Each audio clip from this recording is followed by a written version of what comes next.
तो आइए आज के क्लास में हम लोग स्टार्ट करते हैं क्लास 10th का सब्जेक्ट हिस्ट्री। और अभी हम लोग पढ़ रहे हैं इसका इकाई 8 एक्सप्लेनेशन। पाठ का नाम है प्रेस संस्कृति एवं राष्ट्रवाद। और आज की क्लास में हम लोग पढ़ेंगे पार्ट 5।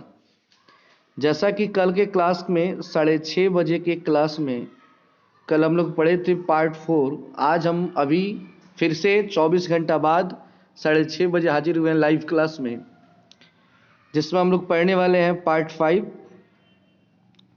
जो लोग नए हैं वे लोग चैनल को सब्सक्राइब करके बेल आइकन दबा दें, साथ ही साथ लाइक वाला बटन क्लिक कर दें। वीडियो देखने के बाद आप लोग इसे अपने अपने दोस्तों में या जो भी हैं उनमें शेयर जरूर आप लोग करें, ताकि ज़्यादा से ज़्यादा लोग इससे जुड़ सकें। इसके पीछे जितने भी वीडियो अपलोड हुए हैं, अगर उसको आपने नहीं देखा है तो आप चैनल के प्लेलिस्ट पर जाकर के आसानी से इसको देख सकते हैं। तो चलिए आज का हमारा क्लास स्टार्ट होता है और देखते हैं कि हम लोग आज क्या पढ़ने वाले हैं। आज का हमारा टॉपिक है प्रेस की विशेषताएं समय अनुसार बदलते परिप्रेक्ष्य में।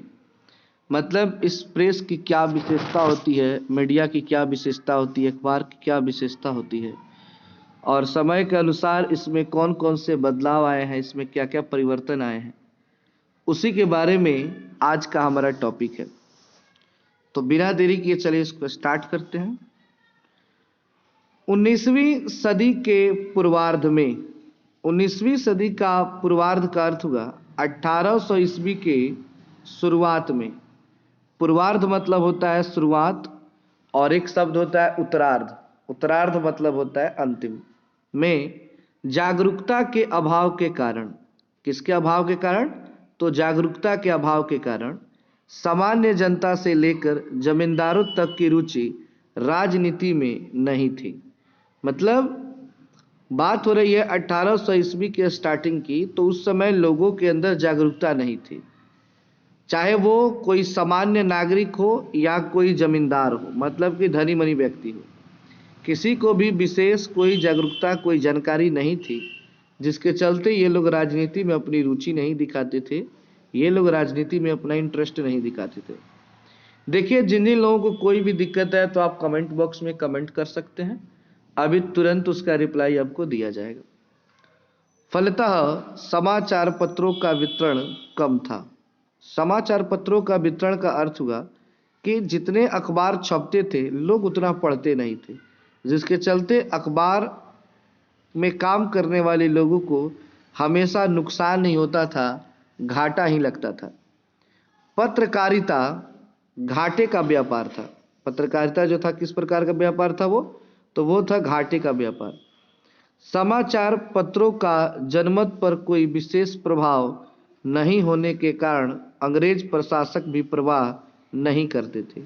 यानी कि समाचार पत्र जो था जनमत पर, जनमत मतलब होता है कि आम आदमी के जीवन पर इसका कोई विशेष प्रभाव नहीं पड़ता था, जिसके चलते अंग्रेज प्रशासक यानी अंग्रेज जो लोग थे वो लोग इसकी ज़्यादा परवाह नहीं करते थे। उनको भी टेंशन नहीं था कि जब लोग इसको पढ़ेंगे ही नहीं, लोग इसको खरीदेंगे नहीं, तो खुद एक ना एक दिन ये खुद चैनल क्या हो जाएगा? बंद हो जाएगा, ये अखबार बंद हो जाएगा।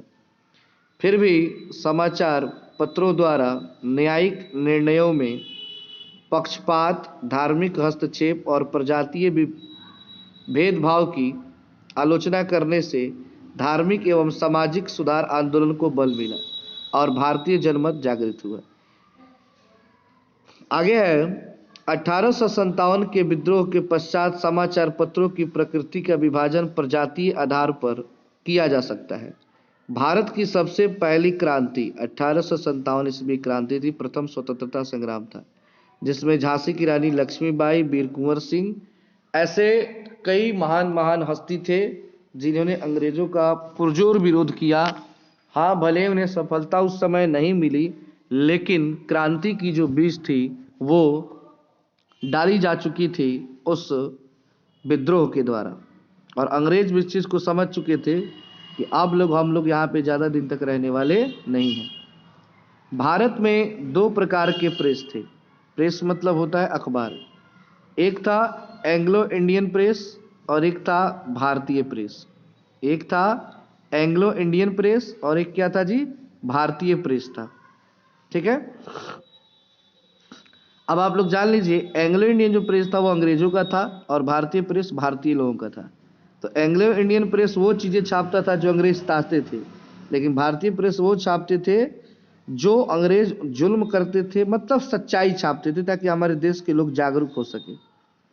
तो इस प्रकार हम कह सकते हैं कि हमारे देश को आज़ादी दिलाने में प्रेस की भी बहुत बड़ी भूमिका है। आगे है, एंग्लो इंडियन प्रेस की प्रकृति आकार और विदेशी था। यानी इसकी जो प्रकृति और आकार थी वो कैसी थी जी, विदेशी था। यह भारतीयों में फूट डालो और शासन करो की नीति का पक्षधर था। मतलब ये किस पे काम करता था कि फूट डालो और शासन करो, मतलब कि दो धर्मों को आपस में लड़ाओ, हिंदू मुसलमान को लड़ाओ और शासन करो। कभी मुसलमान की कमी को दिखाओ, कभी हिंदू की कमी को दिखाइए, खुद ही आपस में कट मरेंगे और इसका फ़ायदा हम सभी अंग्रेज उठा लेंगे। ऐसा पक्षधर था एंग्लो इंडियन। यह दो संप्रदायों के बीच एकता के प्रयास का घोर आलोचक था। मतलब वो नहीं चाहता था कि जो दो संप्रदाय थे, हिंदू और मुस्लिम, उनमें कभी भी एकता है। वो हमेशा चाहता था कि इनमें लड़ाई होती रहे। इसके द्वारा भारतीय नेताओं पर राज के प्रति गैर वफादारी का सदैव आरोप लगाया जाता रहा। अब ये क्या करता था कि भारतीय जो नेता होते थे, जैसे गांधी जी हो गए, जवाहरलाल नेहरू हो गए, सुभाष चंद्र बोस हो गए, ऐसे बहुत सारे नेता हैं, उनकी वफादारी पर वे सदैव आरोप लगाता था ये अखबार कि मतलब ये गलत लोग हैं, देश के बारे में गलत सोचते हैं। एंग्लो इंडियन प्रेस को विशेष अधिकार प्राप्त था। क्यों विशेष अधिकार प्राप्त था? तो इसके पीछे कारण ये था कि ये वही चीज छापता था जो अंग्रेज चाहते थे और इससे अंग्रेजों को फायदा था, इसलिए एंग्लो इंडियन प्रेस को विशेष अधिकार प्राप्त था। सरकारी खबरें और विज्ञापन इसी को दिया जाता था। सरकार के साथ इसका घनिष्ठ संबंध था। यानी अंग्रेज लोगों को कोई भी खबर देना हो, कोई भी विज्ञापन, पर विज्ञापन मतलब समझते हैं, प्रचार जो होता है ना, जैसे यूट्यूब पे आप लोग मेरा वीडियो देखते हैं तो उस पर प्रचार आता है, तो कोई भी प्रचार होता है उसको विज्ञापन कहा जाता है। तो विज्ञापन हो या कोई खबर हो तो अंग्रेज लोग किसको देते थे? एंग्लो इंडियन प्रेस को। और ये सरकार के साथ इसका संबंध बड़ा ही अच्छा था, घनिष्ठ संबंध था, मतलब अच्छे संबंध थे। भारतीय प्रेस अंग्रेजी तथा अन्य भारतीय भाषाओं में प्रकाशित होते थे। अंग्रेजी में भी छपते थे और अन्य भाषाओं में भी प्रकाशित होते थे।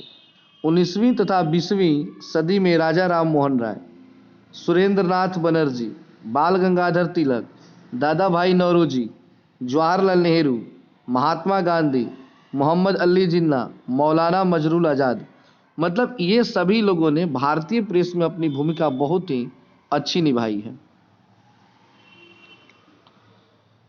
भारतीय प्रेस को शक्तिशाली तथा प्रभावशाली बनाया। 19वीं सदी में अंग्रेजों द्वारा संपादित कई समाचार पत्र थे, जिसमें टाइम्स ऑफ इंडिया 1861 में, आपको याद रखना है कि जो अखबार है टाइम्स ऑफ इंडिया की न्यूज़पेपर है, इंग्लिश न्यूज़पेपर, उसकी स्थापना कब हुई थी? 1861 में। स्टेट्समैन का 1875 में, इंग्लिशमैन कलकत्ता से और मद्रास मेल मद्रास से, पायनियर 1865 में इलाहाबाद से, 1876 में सिविल और मिलिट्री गजट लाहौर से प्रकाशित होने लगे। तो ये सब आपको याद रखना होगा कि कौन से अखबार कब और कहाँ से प्रकाशित होते थे। ठीक है ना, बड़ा इंपॉर्टेंट टॉपिक है। तो देखिए, आप लोगों को कोई भी दिक्कत है, मैं बार बार नहीं पूछ रहा हूँ कि कोई दिक्कत है तो कमेंट बॉक्स में लिखो। कोई चीज़ समझ में नहीं आया तो आप लोग लिख सकते हैं, पूछ सकते हैं, आपका तुरंत इस लाइव क्लास में जवाब दिया जाएगा। इंग्लिशमैन सबसे रूढ़िवादी और प्रतिक्रियावादी समाचार पत्र था। इन इंग्लिशमैन जो अखबार था वह रूढ़िवादी था, मतलब पुराने सोच वाला था, जबकि स्टेट्समैन उदार विचारों का पोषक था, मतलब अच्छे विचारों का पोषक था, अच्छे विचारों को मानता था। यह सरकार और कांग्रेस दोनों की आलोचना करता था। मतलब कि स्टेट्समैन जो था वो ऐसा नहीं था कि सरकार की तरफ से बोलता था या कांग्रेस यानी भारतीयों की तरफ से बोलता था, वो जो कमी था सबकी कमियों को दिखाता था। पायनियर सरकार का समर्थक और भारतीयों का आलोचक था, लेकिन पायनियर जो था वो सरकार का समर्थन करता था, यानी अंग्रेजों का समर्थन करता था और भारतीयों का शिकायत करता था। तो ये हमारा टॉपिक हो गया। अगला टॉपिक है हमारा भारतीयों द्वारा प्रकाशित एवं संपादित पत्र। तो चलिए इसको समझते हैं। 1858 में ईश्वर चंद्र विद्यासागर ने सोम प्रकाश का प्रकाशन साप्ताहिक के रूप में बंगला में प्रारंभ किया। याद रखेंगे, सोम प्रकाश नाम का जो अखबार था उसको ईश्वर चंद्र विद्यासागर ने शुरुआत किया था 1858 में, और ये एक साप्ताहिक पत्र था, मतलब सप्ताह में एक बार आता था बंगला भाषा में। यह राष्ट्रवादी विचारों से ओतप्रोत समाचार पत्र था, यानी इसमें जो भी बातें होती थी वो राष्ट्रवाद के आधार पर होती थी। इसने नील्हे किसानों के हितों का जोरदार समर्थन किया। नील्हे किसान मतलब होता है ना, नील की खेती करने वाले किसान जो अंग्रेज करवाते थे, उनका ये समर्थन करता था। लॉर्ड लिटन, एक अंग्रेज अधिकारी था, ने इसकी गतिविधियों के कारण ही वर्नाक्यूलर प्रेस एक्ट लगाया था। वर्नाक्यूलर प्रेस एक्ट का अर्थ होता है कि किसी भी अखबार वाले को आज़ादी नहीं दी जाएगी, वे वही चीज़ छापेंगे जो अंग्रेज कहेंगे, जो अंग्रेज सिपाही कहेंगे। कुछ वर्षों बाद हिंदू पैट्रियट को भी विद्यासागर नहीं लिया। 1874 से 75 के बीच इस पत्र के लंदन में संवाददाता सुरेंद्रनाथ टैगोर और मनमोहन घोष ने, अब संवाददाता आप लोग समझते हैं, जैसे तो शुरुआत तो किए ईश्वर चंद्र विद्यासागर, लेकिन इसके संवाददाता थे लंदन में कौन? सुरेंद्रनाथ टैगोर और मनमोहन घोष। आप लोग अक्सर न्यूज देखिएगा आप लोग, तो उसमें क्या होता है कि एक मेन स्टूडियो में व्यक्ति बैठा होता है और उस स्टूडियो को जगह जगह से, अलग अलग जगह से उसके संवाददाता होते हैं जो उसको न्यूज बताते हैं, तो वो संवाददाता कहलाते हैं, ठीक है ना। देखते देखते होंगे अक्सर रोड पे खड़े होकर माइक लेके बोलते हैं कि यहाँ पे क्या हो रहा है, घटना सीन पे क्या चल रहा है। तो जरूर आप लोग देखें, कमेंट बॉक्स में आप लोग जरूर लिखेंगे कौन कौन देखे हैं, कौन कौन नहीं देखे हैं। चलिए ठीक है। तो वहाँ पे लंदन में दो इसके संवाददाता थे, एक थे सुरेंद्रनाथ टैगोर और एक थे मनमोहन घोष। इंडियन मिरर का प्रकाशन शुरू किया। कौन से अखबार शुरू हुआ जी? Indian mirror. यह उत्तरी भारत के भारतीयों द्वारा संपादित एक मात्र दैनिक समाचार पत्र था। उत्तरी भारत जिसमें हम लोग हैं, उत्तरी भारत का मात्र एक समाचार पत्र था ये, जो दैनिक समाचार पत्र था। दैनिक समाचार पत्र मतलब डेली छपने वाला समाचार। केशव चंद्र सेन ने सुलभ समाचार का बंगला में दैनिक प्रकाशन किया। अब एक व्यक्ति हैं केशव चंद्र सेन, इन्होंने बंगला भाषा में बंगाल में एक पत्र चलाया, अखबार चलाया सुलभ समाचार, जो ये भी डेली छपने वाला पेपर था। मोतीलाल घोष के संपादन में 1868 से अंग्रेजी बांग्ला साप्ताहिक के रूप में अमृत बाजार पत्रिका का प्रेस के इतिहास में महत्वपूर्ण स्थान है। 1878 में लिटन के वर्नाक्यूलर प्रेस एक्ट से बचाने के लिए यह रातों रात अंग्रेजी में प्रकाशित होने लगा। मतलब कि लॉर्ड लिटन ने जो प्रेस एक्ट लगाया था, वर्नाक्यूलर प्रेस एक्ट, उससे बचाने के लिए 1878 में रातों रात, मतलब क्या होता था, अंग्रेजी में ये छप जाता था पेपर और सुबह बिक जाता था। उसके बाद है जोगेंद्र नाथ बोस के संपादन, कब की बात है? 1881 में बंगवासी शुरू हुआ। क्या नाम था उस अखबार का? बंगवासी, जिसकी वितरण संख्या 8500 तक पहुंच गई। मतलब पर डे 8500 एक बार बिक जाता था। सुरेंद्र नाथ बनर्जी ने बंगाली को राष्ट्रवादी एवं राजनीतिक विचारधारा का प्रभावशाली पत्र बनाने में सफलता प्राप्त की।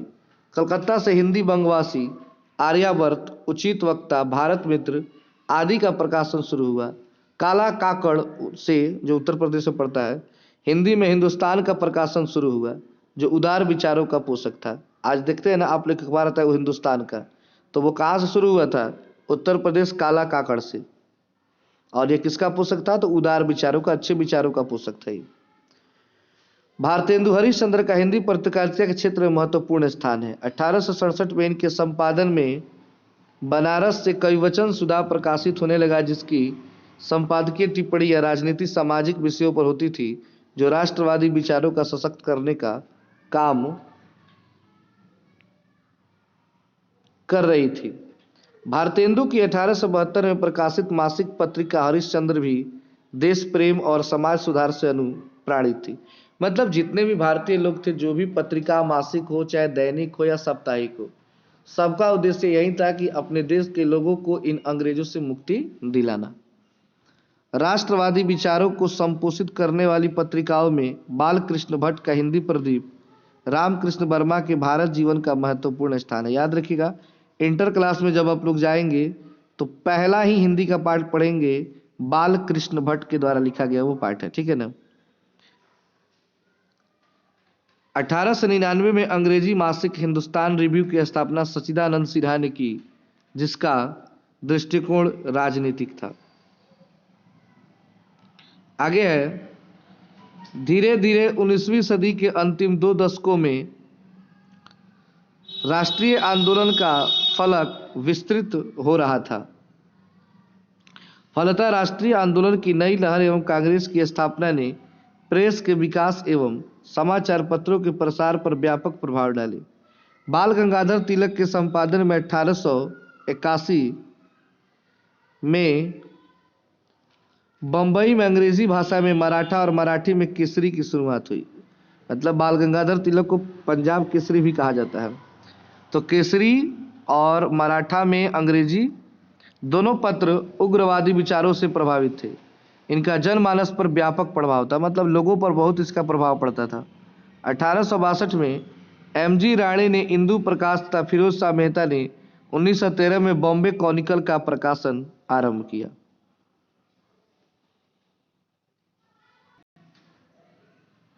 आगे है, बंगाल में उग्र राष्ट्रवाद को फैलाने का काम अरविंद घोष और वीरेंद्र घोष ने जुगांतर तथा वंदे मातरम के माध्यम से किए।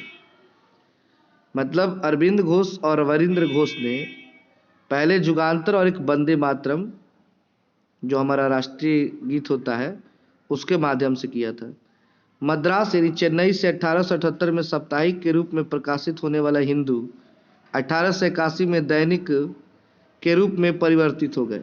आप लोग अभी भी एक न्यूज़पेपर आता है हिंदू जिसका नाम है, ठीक है ना, 1881 में उसकी स्थापना हुई थी। इस पत्र का दृष्टिकोण उदार था। समाचार पत्रों को राष्ट्रीय आंदोलन के प्रचार के हथियार के रूप में डॉक्टर एनी बेसेंट ने भी इस्तेमाल किया। एनी बेसेंट कौन थी पता है आप लोगों को?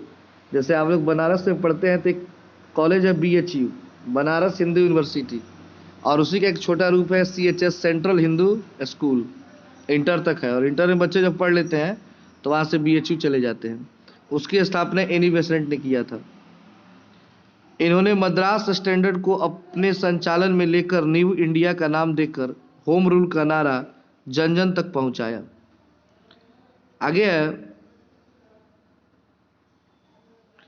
महात्मा गांधी न केवल कुशल राजनीतिज्ञ ही थे बल्कि महान पत्रकार भी थे। गांधी जी भी ने पत्रकारिता की है, वो भी अखबार में काम किए हैं। गांधी जी ने यंग इंडिया, इन्होंने कौन से चलाया? यंग इंडिया तथा हरिजन, 2 समाचार पत्र चलाए थे, के माध्यम से अपने विचारों और राष्ट्रवादी आंदोलनों का प्रचार किया। सरकार को अपने राजनीतिक दर्शन एवं राजनीतिक कार्यक्रमों से अवगत कराया तथा भारत के आवाम को एक बड़े आंदोलन के लिए प्रशिक्षित किया। भारतीय प्रेस गांधी के व्यक्तित्व से प्रभावित होकर निर्भीक होने लगा। गांधी के सीधे एवं सरल लेख से आम जनता के साथ साथ क्षेत्रीय पत्रकारिता को भी राष्ट्रीय आंदोलन से जुड़ने के लिए प्रोत्साहन मिला। समाचार पत्रों ने न केवल राष्ट्रवादी आंदोलन की नई दिशा ही दी, परंतु भारत में शिक्षा के प्रोत्साहन, आर्थिक विकास और औद्योगिकरण तथा श्रम आंदोलन को भी प्रोत्साहित करने का कार्य किया है। आगे है, मोतीलाल नेहरू ने, यानी कि जो पंडित जवाहरलाल नेहरू के पिताजी थे, 1919 में इंडिपेंडेंस, शिव प्रसाद गुप्त ने हिंदी दैनिक आज, KM पानिकर ने 1922 में हिंदुस्तान टाइम्स का संपादन प्रारंभ किया। मतलब कि बहुत ही फेमस लोगों ने ये काम करना शुरू किया अखबार के क्षेत्र में। बाद में हिंदुस्तान टाइम्स का संपादन कार्य मदन मोहन मालवीय के हाथ में आया। मदन मोहन मालवीय वही है जिन्होंने बनारस हिंदू विश्वविद्यालय की स्थापना की थी, मतलब BHU की स्थापना की थी। और अंततः 1927 में इस पत्र को DG बिड़ला ने अपने हाथों में ले लिया। समाजवादी साम्यवादी विचारों के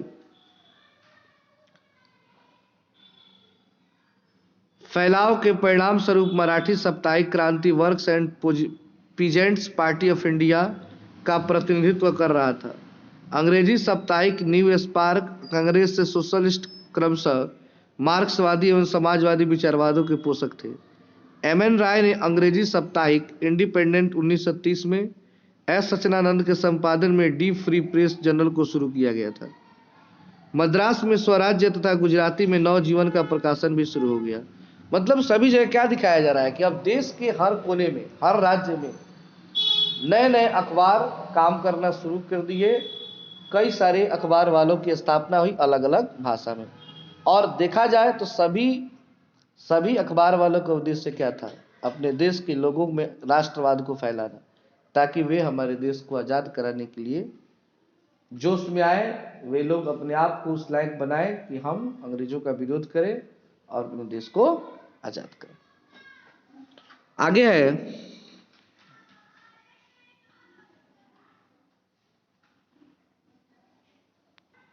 अगला पैराग्राफ है 1910 से 20 के बीच उर्दू पत्रकारिता का भी विकास हुआ। अब उर्दू में भी अखबार आने लगे।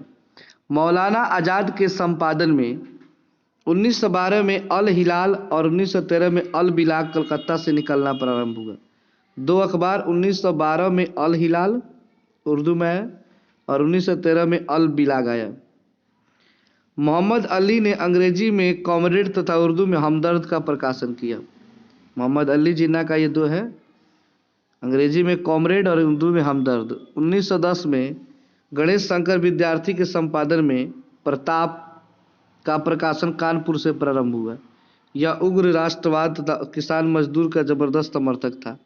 1913 में गदर का प्रकाशन लाला हरदयाल के द्वारा सैन फ्रांसिस्को में हुआ। यह धर्मनिरपेक्ष और लोकतांत्रिक भावनाओं से ओतप्रोत समाचार पत्र था। जनवरी 1914 से पंजाबी में भी इसका प्रकाशन प्रारंभ हुआ। विदेशों में रह रहे भारतीयों के मन में देश प्रेम का भाव जगाने हेतु यह पत्र काफ़ी सक्रिय रहा। जहाँ तक उर्दू प्रेस का राष्ट्रवादी आंदोलन से संबंध की बात है, 1857 की क्रांति के दौरान एवं इसके पश्चात यह अंग्रेजी राज की ओर घोर आलोचक थी।